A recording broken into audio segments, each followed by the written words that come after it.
الحمد لله رب العالمين الصلاة والسلام على رسوله الكريم أما بعد أعوذ بالله من الشيطان الرجيم بسم الله الرحمن الرحيم رب اشرح لي صدري ويسر لي أمري واحلل عقدة من لساني يفقهوا قولي. السلام علیکم ورحمۃ اللہ وبرکاتہ. میرے دوستوں، اسلام سے خارج کر دینے والے امور میں جو چیز مجھے سب سے زیادہ خطرناک لگتی ہے وہ ہے عقیدہ الولا والبراء کی کمی اور اس کی جہالت. میں سچ بتا رہا ہوں، اپنے اوپر بھی مجھے اس بات کا اکثر خطرہ رہتا ہے کہ میرا عقیدہ کیونکہ کمزور ہوتا جا رہا ہے، اور ایسا ہونا یہ نارمل ہے مشرکین کے بیچ رہنے والے لوگوں میں، کیونکہ ان کے بیچ، مشرکین کفار کے بیچ جو لوگ رہتے ہیں، عقیدہ الولا والبراء ان لوگوں کا سب سے زیادہ کمزور ہوتا ہے، کیونکہ محبت، پیار اور ایک دوسرے سے ہنسی مذاق کرنا، ان کے لیے جو آپ کے اطراف میں لوگ ہوتے ہیں ان کے ساتھ کرتے ہو، اور اگر وہ مسلمان ہوئے تو انشاءاللہ آپ کے عقیدے میں کوئی خرابی پیدا نہیں ہوگی. لیکن اگر یہی لوگ کفار ہوں، مشرکین ہوں، تو پھر جو آپ کا عقیدہ ہوتا ہے الولا والبراء کا، یہ جو ایمان کی بالکل بنیادی صفت ہے. ایون درارہ ثانیہ میں محمد بن عبد الوہاب یا پھر ان کے بیٹے کے بیٹے غالباً عبد الرحمن، مجھے ٹھیک سے یاد نہیں ہے، وہ کہتے ہیں کہ انسان پر اپنے بچے کو وضو اور نماز کے فرائض سکھانے سے زیادہ بڑا فرض اور زیادہ اہم یہ چیز ہے کہ وہ اپنی اولاد کو الولا والبراء کی تعلیم دے، اس کو سکھائے. ٹھیک ہے، تو یہ بنیاد ہے، یہ توحید کا حصہ ہے. وضو نماز بعد میں، توحید پہلے، اور الولا والبراء تو بیس ہے بھائی توحید کا. تو یہ کمزور جب ہوا ہے، لوگوں کا ایمان کمزور ہوا ہے اور لوگ دین سے خارج ہوئے ہیں. الولا والبراء کا سیدھا کنیکشن ہے ہمارے ایمان سے. یہ کمزور تو ایمان کمزور، اور یہ کبھی تو ایمان کبھی. اس لیے اللہ ہمیں توفیق دے کہ ہم اپنے ایمان کو چیک کریں کہ ہمارا ایمان جا کہاں رہا ہے. میں سچ بتا رہا ہوں، بہت برا لگتا ہے جب میں سنتا ہوں کہ مسلمانوں کی لڑکیاں کافروں لڑکوں کے ساتھ بھاگ رہی ہیں.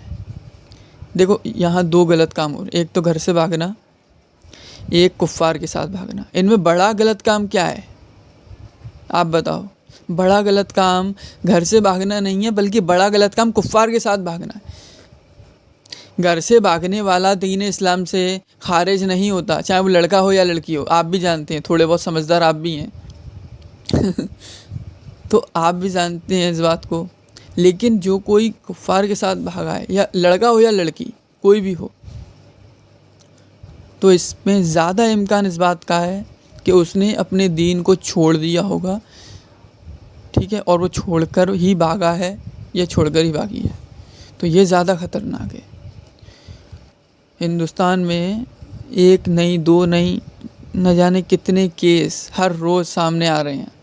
اب تو پہلے اتنے نہیں آتے تھے، لیکن اب تو بہت زیادہ سامنے آ رہے ہیں کہ دلی، ممبئی، چنئی، کولکاتہ، حیدرآباد، بھوپال، جے پور اور یہ بڑی بڑی سٹیز میں جو لڑکیاں اسکول کالجز میں پڑھتی ہیں، وہ کفار مشرکین کے ساتھ دوستی کر لیتی ہیں، پھر ان کے ساتھ گھر سے بھاگ جاتی ہیں اور دھرم پریورتن کر لیتی ہیں. ٹھیک ہے، تو میں یہاں پر بالکل بات نہیں کروں گا ماں باپ کی عزت جائے پہاڑ میں، اور ایسے ماں باپ کی ناک کٹنی چاہیے، بالکل کٹنی چاہیے. ان کی اگر جو کوئی بچی کچھ عزت ہو اسے بھی لے لینا چاہیے. یہ کوئی لائق ہی نہیں ہے عزت کے. اور ان کو روتے ہوئے بھی دیکھو نا، تو ان کے ساتھ ہمدردی مت جتاؤ پلیز. اگر کسی کی لڑکی اس سچویشن میں بھاگ جائے کہ وہ اپنی لڑکی کو اجازت دیتا تھا ایسے فتنوں بھرے دور میں کہ وہ اسکول جائے، کالج جائے اکیلی، ٹھیک ہے، تو اگر اس کی لڑکی بھاگ جائے تو کوئی بڑی بات نہیں ہے، کوئی بہت زیادہ اچنبھے کی بات نہیں ہے، ایسا ہونا لگ بھگ پاسبل تھا اور ہوا بھی۔ یہاں پر بہت ساری چیزیں ہیں جن پر ہمیں غور کرنا چاہیے۔ اسکول کالجز اکیلا جانا ٹھیک ہے، یہ الگ چیز ہے۔ اسکول کالجز میں جو شرکیہ کفریہ ایجوکیشن، سو کالڈ ایجوکیشن مل رہی ہے، جس سے آپ بہت زیادہ ایڈوانس ہو رہے ہیں، ڈگریاں لے رہے ہیں، ٹھیک ہے نا، سو کالڈ، تو یہ زیادہ بڑا گناہ ہے آئی تھنک، ہے نا۔ یہ تم جو کر رہے ہو، آج کل کے جو ماں باپ ہیں جس طریقے کے، اب میں کیا کہوں، زیادہ بولوں گا تو آپ لوگوں کو ہی برا لگ جائے گا، اور میں نہیں چاہتا کہ جو تھوڑے بہت لوگ میری ویڈیوز دیکھتے ہیں وہ بھی بند ہو جائیں۔ اس لیے میں اپنے الفاظ کو بہت زیادہ سیما میں رکھ کر، کنٹرول کر کے باہر نکالتا ہوں، ورنہ جو لوگ مجھ سے بہت زیادہ قریب سے جڑے ہیں وہ لوگ میری ویڈیوز بھی دیکھتے ہیں، ان لوگوں کو پتہ ہے کہ اکرم کتنا کنٹرول کر رہا ہے، ورنہ جو لوگ مجھ سے قریب جڑے ہیں میں ان کے سامنے بہت کچھ بولتا ہوں کھل کر۔ خیر، تو آج کا ہمارا جو ٹاپک ہے الولا والبرا، سیکنڈ پارٹ آف 8th نواقض، تو اس کو شروع کرتے ہیں اور جلدی سے جلدی ختم کریں گے، ٹھیک ہے۔ تو شروعات کرتے ہیں مشرکین سے اظہار محبت اور تابعداری کی قسموں سے۔ دیکھو الولا والبرا کیا ہے؟ مشرکین، کفار، ان سے محبت اور دشمنی، عداوت، پرہیزگاری، اس کے بارے میں، ٹھیک ہے نا۔ تو اس کی 3 قسمیں ہیں۔ کتنی قسمیں؟ 3 بیسکلی۔ پہلی قسم یہ ہے کہ ظاہر اور باطن دونوں میں محبت ہو۔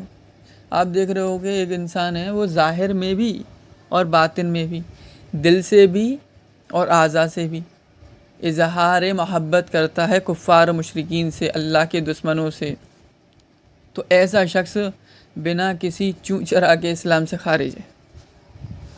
دوسرا شخص وہ، اچھا اس میں دل کی محبت جو ہے وہ آپ دوسروں کو نہیں دکھا سکتے، آپ کو پتہ ہوتا ہے اور اللہ کو پتہ ہوتا ہے، ٹھیک ہے۔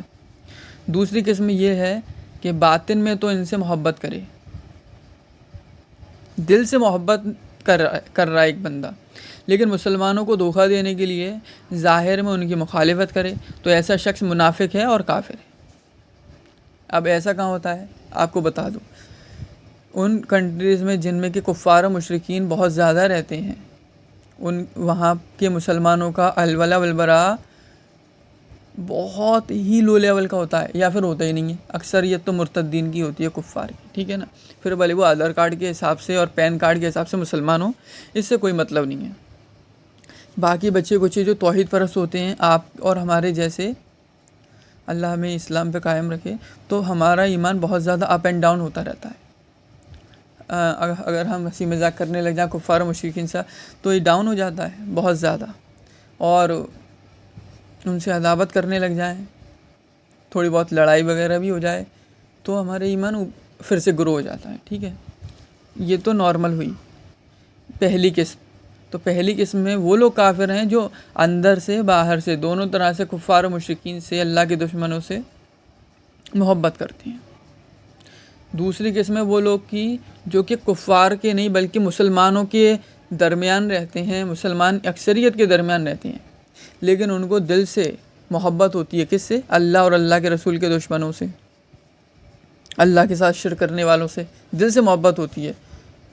تو دل سے محبت ہو گئی تو وہ کافر تو آٹومیٹک ہو گئے، لیکن ظاہر میں کیا کرتے ہیں وہ کہ مسلمانوں کو برا نہ لگ جائے، اس لیے وہ تھوڑے بہت منہ سے ایسے الفاظ نکالتے ہیں جو کہ کفار و مشرکین کے لیے برے ہوتے ہیں، اور جیسے مسلمان خوش ہو جائیں، ان کو لگتا ہے مسلمانوں کو خوش کرنا زیادہ ضروری ہے بجائے اللہ اور اس کے رسول صلی اللہ علیہ وسلم کے۔ تو ایسے لوگ بھی کافر ہیں۔ 2 قسم ہو گئیں، دونوں کافر کی ہیں، ٹھیک ہے۔ لیکن ظاہر میں دونوں قسموں کے بارے میں بتا دوں، لیکن ظاہر میں کیونکہ دل کا حال اللہ جانتا ہے، تو ظاہر میں یہ مسلمان ہی کنسیڈر کی جائیں گے. آپ کسی کے دل کو چیر کر تو دیکھ نہیں لوگے. اللہ کے یہاں پر ان کا کچھ بھی مقام ہو، لیکن ظاہر میں تو یہ مسلمان ہی مانے جائیں گے. ٹھیک ہے نا. اور کیونکہ یہ دل کی بات ہے تو دل کا حال اللہ جانے. تیسری قسم پہ آتے ہیں. تیسری قسم ظاہر میں تو ان سے محبت رکھتے ہیں یا محبت رکھنے کا ناٹک کرتے ہیں، لیکن باطن میں دل میں ان سے بغض رکھتے ہیں، ان کے شرک کی وجہ سے، ان کے کفر کی وجہ سے. تو یہ جو تیسری قسم ہے یہ 2 قسموں میں توڑی ہے. میں نے آسانی سے سمجھنے اور سمجھانے کے لیے 2 قسموں میں توڑی ہے. نمبر 1 وہ کافر، وہ ایسا کافر کہ ڈر کی وجہ سے کرے تاکہ اس کے ساتھ مار پیٹ نہ ہو جائے، اس کے ساتھ برا سلوک نہ ہو، یا اس کی جاب نہ چھن جائے، یا کوئی بھی بڑی وجہ. ٹھیک ہے نا. یا پھر اسے قتل کی دھمکی دیتے رہیں تو ان کی تابعداری کرنا جائز ہے ظاہر میں. نمبر دوسری قسم وہ ظاہر میں بھی بنا کسی مجبوری کے ان کی فرما برداری کرے. کوئی مجبوری نہیں ہے کسی بھی طرح کی، لیکن ظاہر میں بھی فرما برداری کر رہا ہے بندہ، ان سے محبت کر رہا ہے. گفٹ لینا دینا الگ چیز ہے. ٹھیک ہے نا. اور وہ اس کے حالات دیکھے جائیں گی تب اس پر حکم لگے گا. لیکن یہاں پر اپن بنا کسی مجبوری کے بات کر رہے ہیں تو محبت کرے، باطن میں مخالفت کرے، باطن میں دل میں مخالفت کرے، لیکن وہ ایسا اپنی جان بچانے کے لیے نہیں بلکہ دنیا کے مال کی لالچ میں کر رہا ہے. ٹھیک ہے. یا پھر وطن پرستی کی وجہ سے کر رہا ہے کہ بھئی یہ ہمارے اہل وطن ہے، وطن کے ساتھی ہیں. یا پھر فیوچر کی ٹینشن میں کر رہا ہے کہ اگر ان سے دشمنی موڑ لیں گے، ان سے دوستی نہیں رکھیں گے، ٹھیک ہے نا، تو پھر کہیں ایسا نہ ہو جائے، کہیں ویسا نہ ہو جائے. تو ایسا شخص مرتد ہے، کافر ہے. میں سچ بتا رہا ہوں. اب اس کو تھوڑا سا اچھی طرح سے ڈیپلی سمجھ لیتے. دیکھو ایک طریقہ ہوتا ہے، ایک یہ ہوتا ہے کہ آپ کسی سے محبت کر رہے ہو، ایک ہوتا ہے کہ آپ کسی سے نفرت کر رہے ہو، ایک ہوتا ہے کہ آپ کو ان سے کوئی مطلب ہی نہیں ہے. ظاہر میں آپ کے پڑوسی ہیں، شرک کرتے ہیں، آپ کو ان سے کوئی مطلب ہی نہیں ہے. آپ نہ ان کی خوشی میں شامل نہ غم میں شامل. یہ سب سے آئی تھنک بہتر ہے، اور آج کے زمانے میں تو یہی سب سے بہتر ہے. اپنے آپ سے مطلب رکھو اور نہ ان کے غم میں شامل نہ خوشی میں شامل. اور دل سے تو ان کی شرک کی وجہ سے دل سے تو ان سے عداوت رکھنی ہی ہے، یہ تو فرض ہے. ٹھیک ہے نا. لیکن جو لوگ دنیاوی لالچ، فیوچر کی ٹینشن اور اس طرح کی وجہ سے ان سے محبت جتاتے ہیں، ان کی خوشامد کرتے ہیں، ان میں گھسے چلے جاتے ہیں، مسلمانوں کو چھوڑ دیتے ہیں، ترک کر دیتے ہیں. ٹھیک ہے. اور اسی میں آپ لے لو کہ مسلمانوں کے خلاف ان کی مدد بھی کر لیتے ہیں، مسلمانوں کو چھوڑ کر ان کا فیور کر لیتے ہیں. تو ایسے شخص پر علماء نے کافر مرتد کا حکم لگایا ہے. ٹھیک ہے. اچھا، یہ جو کتاب ہے جس میں سے میں نے یہ لکھا ہے نواقض الاسلام، اس کے لکھنے والے ہیں محمد بن عبد الوہاب النجدی، نجد کے رہنے والے تھے وہ. اور اس کی جو چلو چھوڑو اس کو، وہ چیز بتانے لائق نہیں ہے.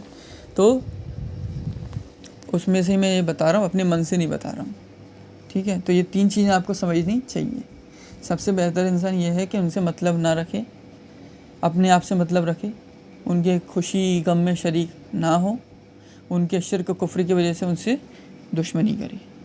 اب آتے ہیں کچھ چند اہم مسائل. مجھے پتا تھا یار یہ بڑا نواقض ہے، ٹائم تو لگنے ہی والا ہے. تو پہلا مسئلہ ہے مسلم خاتون سے کافر کا نکاح. اس بات کو اچھی طرح اپنے دماغ میں بسا لیجئے کہ مسلمان عورت کا نکاح کسی بھی صورت میں کافر سے نہیں ہو سکتا، کیونکہ اس کی دلیل قرآن میں ہے. اور وہ دلیل کون سی ہے؟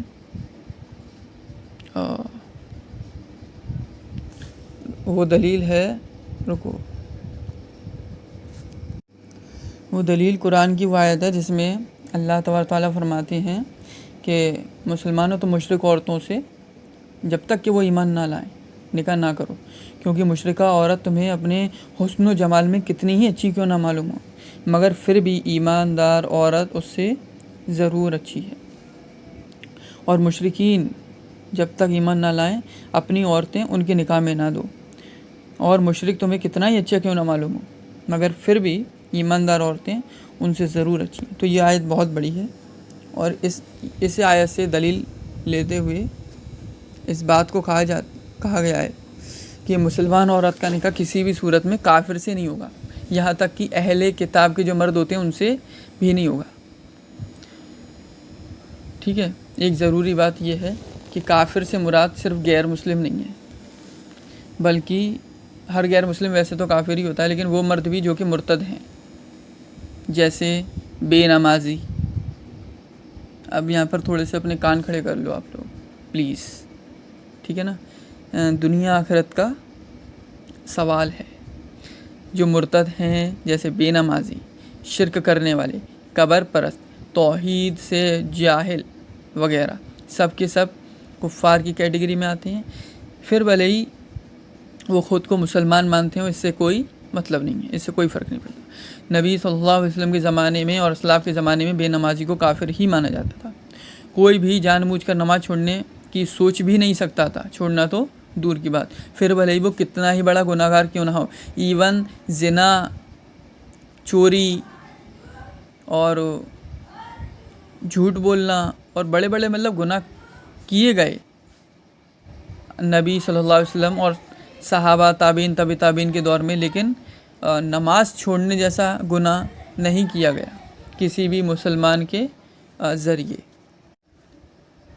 یہاں تک کہ اگر جو منافق بھی تھے نا، وہ بھی نماز پڑھتے تھے اور جماعت سے پڑھتے تھے، جماعت سے، یہ بہت بڑی بات ہے، حالانکہ وہ منافق تھے پھر بھی، ٹھیک ہے۔ لیکن آج کل اکثریت کا حال یہی ہے کہ وہ نماز چھوڑنے کو بڑا گناہ ہی نہیں مانتے۔ یاد رکھیے، ہم اپنا عقیدہ سلف صالحین سے لیتے ہیں، آج کل کے لوگوں سے نہیں لیتے۔ قرآن، حدیث اور اسلاف کے اقوال سے یہ بات بالکل ظاہر ہو جاتی ہے کہ جان بوجھ کر ایک نماز بھی چھوڑنے والا کافر ہو جاتا ہے، وہ شخص مسلمان نہیں رہتا۔ ہاں، کوئی وجہ ہو، مجبوری ہو، چھوٹی یا بڑی، اور اس کے علاوہ نماز جمع کرنا تو خیر جائز ہی ہے، اس پہ تو میں نے ویڈیو بھی بنا دی ہے، تو وہ بات الگ ہے۔ لیکن جان بوجھ کر بنا کسی عذر کے نماز چھوڑنا کسی صورت میں جائز نہیں ہے، ٹھیک ہے۔ جب تک انسان کا عقل سلیم باقی ہے انسان کے اندر، اس کا دماغ کام کر رہا ہے، تب تک تو نہیں۔ تو بے نمازی کا بھی کسی مسلمان عورت سے نکاح جائز نہیں ہے۔ اب رہا یہ مسئلہ کہ مسلمان مرد کا کافر عورت سے شادی کرنا، تو اس کی دو شرطیں ہیں۔ عورت اہل کتاب میں سے ہو، یعنی یا تو وہ عیسائی ہو یا پھر یہودیہ ہو۔ نمبر 2، وہ پاک دامن ہو، کھلی بے شرمی کرنے والی نہیں ہو۔ آج کل کی جتنی بھی عورتیں، یہ جو کیا بول دوں میں یار، یہ جو ایکٹریس بنی گھوم رہی ہیں سڑکوں پہ، جو ماڈل بنی گھوم رہی ہیں، ٹھیک ہے نا، ان کو اٹھا کر اپنے گھر میں لانے سے بچیے، ٹھیک ہے۔ اور بس یہی ہے، یہ دو چیزیں ہیں، دو شرطیں ہیں۔ اہل کتاب میں سے ہو تو وہ یہودی ہو، یا پھر پہلی تو یہی کہ اہل کتاب میں سے ہو، یعنی کہ یہودی یا تو عیسائی۔ دوسری ہے کہ وہ عورت پاک دامن بھی ہو۔ ایسا نہ ہو کہ تمہیں پتہ ہے کہ اس کے پہلے سے 50 بوائے فرینڈ ہیں اور 100 بار اس نے ان کے ساتھ زنا بھی کیا ہے، پھر بھی تم اس کو گھر لا رہے ہو، یار تو تم سے بڑا بے وقوف کون ہوگا؟ انسان آنکھوں دیکھیے مکھی اتنی بڑی تو نہیں کھاتا نا یار۔ ایک تو یہ ہے کہ پتہ نہ ہو، تمہیں پتہ ہو پھر بھی تم، تو یہ صحیح نہیں ہے، یہ غلط ہے، ٹھیک ہے۔ تو اگر وہ ان دونوں شرطوں پر کھڑی اترتی ہے کوئی بھی عورت، تو اس کا مسلمان مرد سے نکاح ہو سکتا ہے، جائز ہے۔ دوسرا مسئلہ، کفار کو بطور محبت تحفہ دینا جائز نہیں ہے، لیکن اگر وہ کوئی احسان کرے تو اس کے بدلے ان کو تحفہ دیا جا سکتا ہے، ٹھیک ہے۔ ایک آیت کا مفہوم بتا دوں آپ لوگوں کو۔ جو لوگ تم سے تمہارے دین کے بارے میں نہیں لڑے، نہ تمہیں تمہارے گھروں سے انہوں نے نکالا، ان لوگوں کے ساتھ احسان کرنے اور ان کے ساتھ انصاف سے پیش آنے سے خدا تمہیں منع نہیں کرتا۔ خدا، یہ جو لفظ ہے یہاں پر ایک بات مینشن کر دوں، یا یہ جو خود اللہ کے لیے یوز کرتے ہیں نا اپن خدا، یہ صحیح نہیں ہے، یہ یوز نہیں کرنا چاہیے۔ پھر بھلے ہی قرآن کے ٹرانسلیشن میں لوگوں نے اس کو یوز کیا ہو، ٹھیک ہے، اور پرانی اردو کی کتابوں میں اس کو یوز کیا ہو، لیکن یہ صحیح نہیں ہے۔ خدا ورڈ یوز نہیں کرنا چاہیے۔ اللہ کے جو نام ہیں قرآن و سنت میں آئے ہیں، صرف انہی سے نام اسی کو اللہ کو پکارنا چاہیے، انہی ناموں سے۔ اور یہ جو لوگ یوز کر لیتے ہیں خدا، ایشور یا گاڈ، تو یقین مانو یہ صرف تب تک جائز ہے مجبوری کی حالت میں کہ سامنے والا ان ورڈ سے سمجھ جائے کہ ہم اس معبود کی بات کر رہے ہیں جس نے اس دنیا کو بنایا ہے، ٹھیک ہے نا۔ اگر عام مسلمانوں میں بات ہو تو خدا ورڈ کا یوز نہ کریں، اللہ کا کریں، اور اللہ کے جتنے بھی صفاتی نام ہیں ان کا کریں، ٹھیک ہے۔ تو اللہ نے تمہیں منع نہیں کرتا ان سے، بے شک خدا انصاف کرنے والوں کو دوست رکھتا ہے۔ تو جو لوگ مسلمانوں سے دشمنی یا عداوت نہیں رکھتے، ٹھیک ہے نا، اور اسلام سے، مسلمانوں سے چڑھتے نہیں ہیں، ان کے بارے میں بری بات نہیں بولتے، بری سوچ نہیں رکھتے، تو ان کو نیبر، پڑوسی ہونے کے ناطے گفٹ دینا بھی جائز ہے۔ محبت کے طور پر نہیں، نیبر ہونے کے، پڑوسی ہونے کے ناطے دینا جائز ہے، ٹھیک ہے۔ لیکن پھر بھی ان کے شرک کی وجہ سے تو ایٹ لیسٹ ان سے عداوت رکھنی ہی ہوگی۔ لہٰذا اگر کافر مسلمانوں سے نہ لڑیں، نہ مسلمانوں کے خلاف کسی کی مدد کریں، تو ان کے ساتھ احسان کا معاملہ کیا جا سکتا ہے، بلکہ کرنا بھی چاہیے۔ اس کے کئی سارے فائدے ہیں کہ ان کے دلوں میں مسلمان اسلام کے پرتی جو ہے وہ بھلائی پیدا ہوگی، تو ہو سکتا ہے وہ اسلام کی طرف مائل ہو جائیں، ٹھیک ہے۔ تیسرا مسئلہ، کافروں کے ساتھ دنیاوی معاملہ جیسے تجارت وغیرہ، یہ تو بالکل ہی جائز ہے۔ اسلاف کے دور میں، صحابہ کے دور میں ہمیں اس سے دلیل کئی ساری ملتی ہیں۔ خرید و فروخت بھی جائز ہے، نبی کے زمانے میں بھی ہوتا تھا، لیکن اس میں محبت شامل نہیں ہے، کام صرف کام کی حد تک ہو، ٹھیک ہے نا، جو کہ آج کل نہیں ہوتا۔ آپ دیکھیں گے بہت سارے لڑکے، ہو سکتا ہے اب میں کیا کہوں یار، ہم میں سے بھی اکثر لوگ ان میں شامل ہوں، اللہ معاف کرے، بہت سارے لڑکے کام کرتے ہیں تو وہاں پر غیر مسلم لڑکیاں کام کرتی ہیں، ان سے دوستی کر لیتے ہیں، اور پھر بات زنا تک چلی جاتی ہے، کچھ معاملوں میں بات نکاح تک چلی جاتی ہے، حالانکہ نہ تو زنا ہی جائز ہے، نہ ہی نکاح جائز ہے ان سے۔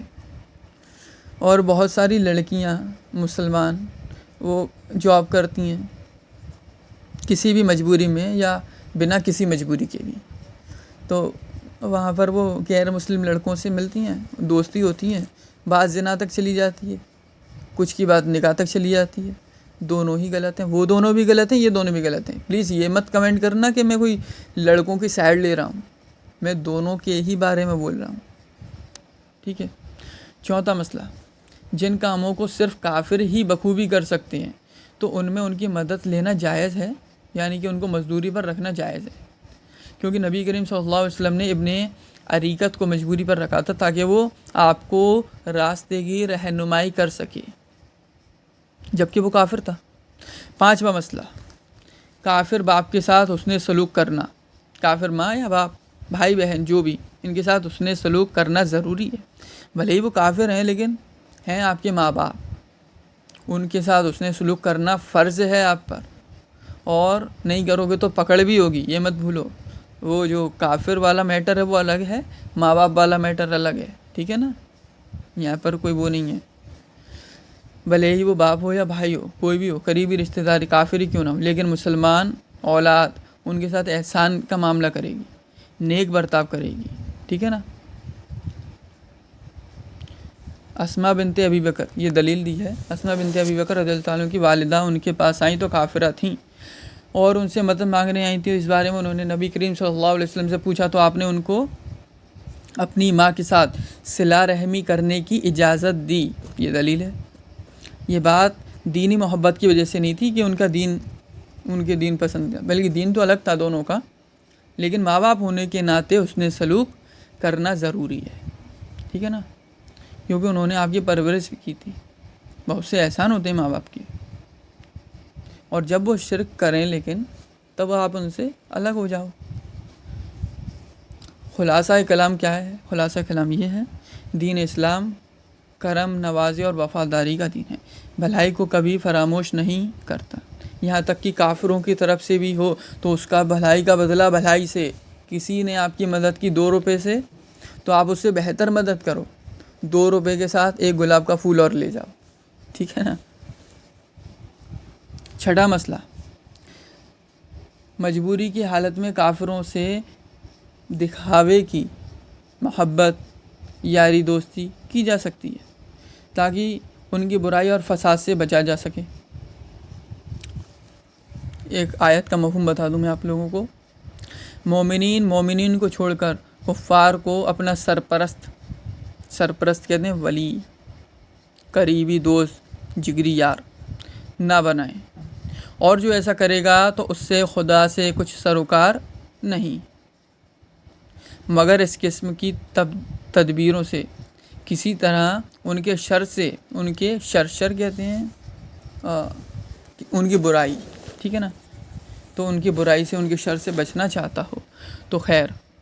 اور اللہ تم کو اپنے آپ سے ہی ڈراتا ہے اور اللہ ہی کی طرف تم کو لوٹ کر جانا ہے. سورہ عمران آیت نمبر 28. لوگوں کا ایک طبقہ مسلمانوں کو کفار سے قتال کرنے سے روکتا ہے اور بولتا ہے کہ اسلام رحمت کا دین ہے، اس میں قتال نہیں، جبکہ یہ غلط ہے. دلیل کیا ہے اس کی؟ اس کی دلیل ہے اے ایمان والوں، ان انکار کرنے والوں سے قتال کرو. میں آیت کا مفہوم بتا دیتا ہوں، ٹھیک ہے نا. لڑو جو تمہارے نکٹ ہیں اور چاہیے کہ وہ تم میں سختی پائیں. یہ قرآن پڑھ رہا ہوں میں، ٹھیک ہے نا. اور جان رکھو کہ اللہ ڈر رکھنے والوں کے ساتھ ہے. یہاں پر اینڈ میں 2 طرح کے لوگوں کا ذکر ہے اس کتاب میں. ایک تو وہ جو کہتے ہیں کہ کفار مشرکین سے ہر طرح کے تعلق ختم کر دو، یہ غلط ہے. دوسرے کہتے ہیں کہ کفار مشرکین سے ہر طرح کے تعلقات، دلی محبت، دوستی یاری جگری، مطلب سب کچھ کرنا جائز ہے. یہ بھی غلط ہے. یہ دونوں ہی غلط ہیں. بلکہ صحیح بات یہ ہے جو ہم نے اوپر ذکر کر دی ہے. مجبوری کی حالت میں مسئلہ الگ ہوتا ہے، عام حالت میں مسئلہ الگ ہوتا ہے.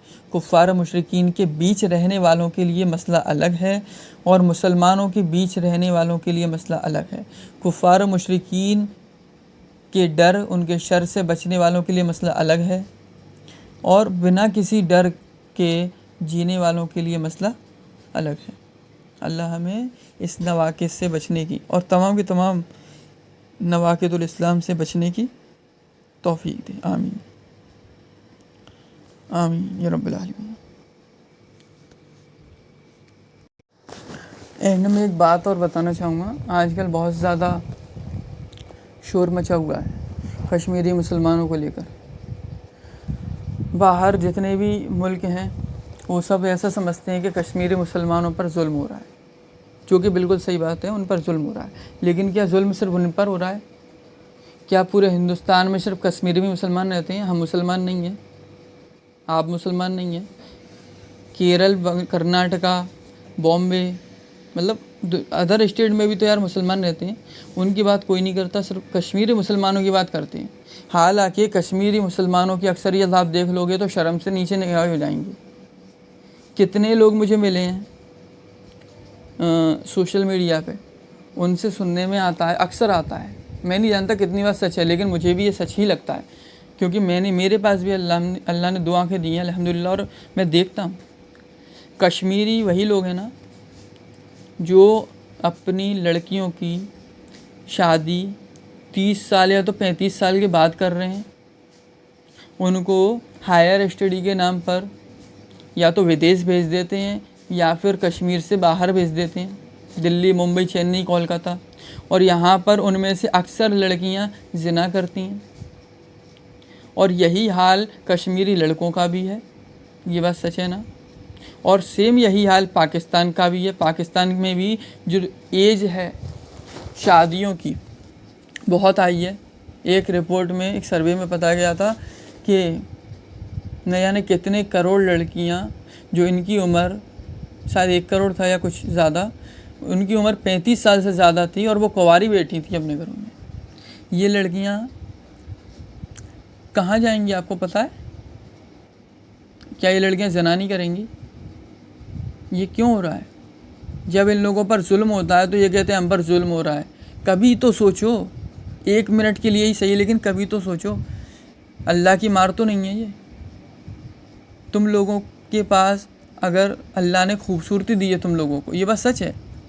پاکستان، کشمیر اور ان کے اطراف کے جتنے بھی یہ جو ایریا ہے، یہاں کے لوگ، عورت مرد سب، بوڑھے بچے سب ماشاء اللہ بہت خوبصورت ہوتے ہیں. اللہ نے اگر تمہیں خوبصورتی دی ہے یار تو اس کا غلط فائدہ مت اٹھاؤ. ٹھیک ہے؟ تمہیں زنا کرنے کی اجازت نہیں دی گئی، اور نہ اس بات کی اجازت دی گئی ہے کہ تم اپنی لڑکیوں کو کفار و مشرکین کے ساتھ پڑھنے اور جاب کرنے کے نام پر بھیج دو گھر سے بہت دور، اور وہاں جا کر وہ چاہے جو کریں، جیسا بھی کریں، جس طریقے سے بھی اپنی زندگی گزاریں. بعد میں یہ تم جو مگر مچھی کے آنسو بہاتے ہو نا، یہ بالکل پسند نہیں ہے. دیکھو سیدھی سی بات ہے، میں نے کہیں پڑھا تھا، کسی بندے نے کامنٹ کیا تھا کہ جو چاہو وہ کرو، جو چاہو وہ کرو لیکن سزا کے لیے تیار رہو. ٹھیک ہے؟ اللہ کسی بھی قوم کی حالت تب تک نہیں بدلتا جب تک کہ وہ قوم خود اپنی حالت نہ بدلے. چاہے وہ فلسطین ہو، کشمیر ہو، یا دنیا میں کوئی اور جگہ ہو جہاں پر مسلمانوں پر ظلم ہو رہا ہے، ان کو مارا جا رہا ہے. دیکھو برا لگتا ہے اور لگنا بھی چاہیے. یہ ایمان کی علامت ہے کہ جب ایک مسلمان کو چوٹ پہنچتی ہے تو دوسرے مسلمان کو درد ہوتا ہے. لیکن غصہ بھی تو آنا چاہیے. جب ان کے حالات ٹھیک تھے تو انہوں نے کون سا ستم ڈھایا تھا آپ کو پتہ ہے؟ اب ان لوگوں پر ظلم ہو رہا ہے تو پوری دنیا میں آوازیں بلند ہو رہی ہیں. جب یہ لوگ بھرے میں چاہ رہے تھے، ہر طرف ہریالی تھی، اور تو یہ کیا کر رہے تھے؟ یہ لوگ اپنی لڑکیوں کو جاب کرا رہے تھے، اپنی لڑکیوں کو باہر بھیج رہے تھے، زنا کروا رہے تھے، زنا کے اڈے کھلوا رہے تھے. ڈانس بار نائٹ کلب سب اوپن تھا. سب تھا یا نہیں اوپن؟ میں کشمیر اور غزہ فلسطین دونوں ہی کی بات کر رہا ہوں. ٹھیک ہے؟ یہ ایسی جگہ ہے جہاں پر کہ آپ کہہ لو کہ بہت اچھے لوگ بھی رہتے ہیں، دیندار لوگ بھی رہتے ہیں. مانتا ہوں. لیکن بات پاکستان کی کر لو. پاکستان میں جس طریقے سے ہندوستان میں چکلا گھر ہے نا، انگلش میں بولے تو پروسٹیٹیوشن ہاؤس، ویسے نہیں ہے پاکستان میں اوپن. ویسے اوپن نہیں ہے، مانتا ہوں. لیکن پاکستان کی گلی گلی اور محلے محلے میں چھپے ہوئے چکلا گھر ہیں، چھپے ہوئے پروسٹیٹیوشن ہاؤس ہیں، اور ہمیں پتہ چل جاتا ہے، ویڈیوز آتی ہیں. تو یہ کیا ہے؟ وہاں کی حکومت کا فیلئر کہو، وہاں کے لوگوں کا فیلئر کہو، یا کچھ بھی کہو. کل کو جب یہ لوگ اگر سپوز لڑائی ہو گئی اور کل یہ لوگ ان کا بھی حال غزہ اور کشمیر کے جیسا ہو گیا، پھر یہی لوگ روئیں گے. وقت مہلت دیتا، اللہ مہلت دے رہا ہے، ڈھیل دے رہا ہے. وقت رہتے جو انسان سنبھل جائے وہ سمجھدار ہے. دیکھو 2 طرح کے لوگ ہوتے ہیں، ایون 3 طرح کے ہوتے ہیں. ایک وہ ہوتے ہیں جو اپنی غلطی سے سدھر جاتے ہیں، ان کو کہتے ہیں سمجھدار. ایک وہ ہوتے ہیں جو غلطی کر کے بھی نہیں سمجھتے، نہیں سدھرتے، وہ ہوتے ہیں بے وقوف. اور ایک وہ ہوتے ہیں جو دوسرے کی غلطی سے خود کو سدھار لیتے ہیں، خود غلطی نہیں کرتے بلکہ سامنے والے کی غلطی کو دیکھ کر ہی خود سمجھ جاتے ہیں. یہ ہوتے ہیں بہت زیادہ سمجھدار. تو ان جیسے بنو، بہت زیادہ سمجھدار جیسے بنو. دوسروں کی غلطی سے سیکھ لو، ہم نے کہاں غلطی کی، کیا ہو رہا ہے ہمارے ساتھ یہ، اور اس غلطی سے سیکھو تھوڑا. ٹھیک ہے؟ اللہ کی مدد سب چاہتے ہیں. پرابلم یہ ہے کہ اللہ کی مدد تب آتی ہے جب کہ لوگ اللہ کی بات ماننے والے، اس کی فرما برداری کرنے والے ہوں. ٹھیک ہے؟ کشمیر میں آپ کو کیا لگتا ہے؟ سب کے سب توحید پرست ہیں؟ آپ کی غلط فہمی ہے، بے وقوف ہو آپ. وہاں پر ایسے لوگ ہیں جو کہ قبر پرستی کرتے ہیں. پاکستان کا بھی سیم حال ہے، افغانستان کا بھی سیم حال ہے. پاکستان، افغانستان ان سے لگا ہوا ہے. یہ کشمیر، سب کے سب صوفی قبر پجاری بریلوی بھرے ہوئے ہیں، بھر دو جھولی میری یا محمد، یہ قوالی نعت آپ نے سنی ہوگی، وہیں پر بنی ہے، وہیں ریکارڈ ہوئی ہے، درگاہ ہیں وہاں پر بڑی بڑی، ٹھیک ہے۔ اور اس کے علاوہ وہ لوگ چاہے پاکستان کا ہو، افغانستان کو اس سے الگ ہٹاؤ، پاکستان کا ہو اور یا کشمیر کا ہو، یہ لوگ اللہ کی حاکمیت میں شرک کر رہے ہیں، آپ کو بھی پتہ ہے، ٹھیک ہے، اللہ کی حاکمیت میں شرک کر رہے ہیں۔ تو ان لوگوں کے لیے ٹھیک ہے ہمدردی ہو ایک طرف ہو، لیکن غصہ ہے میرے سینے میں ان لوگوں کے لیے بھی، اور پاکستان سے میری نفرت تو جگ ظاہر ہے، اس میں کوئی شک نہیں ہے، ٹھیک ہے۔ تو آپ لوگوں کا کوئی سوال ہو تو وہ کامنٹ سیکشن میں کر سکتا ہے۔ السلام علیکم ورحمۃ اللہ وبرکاتہ۔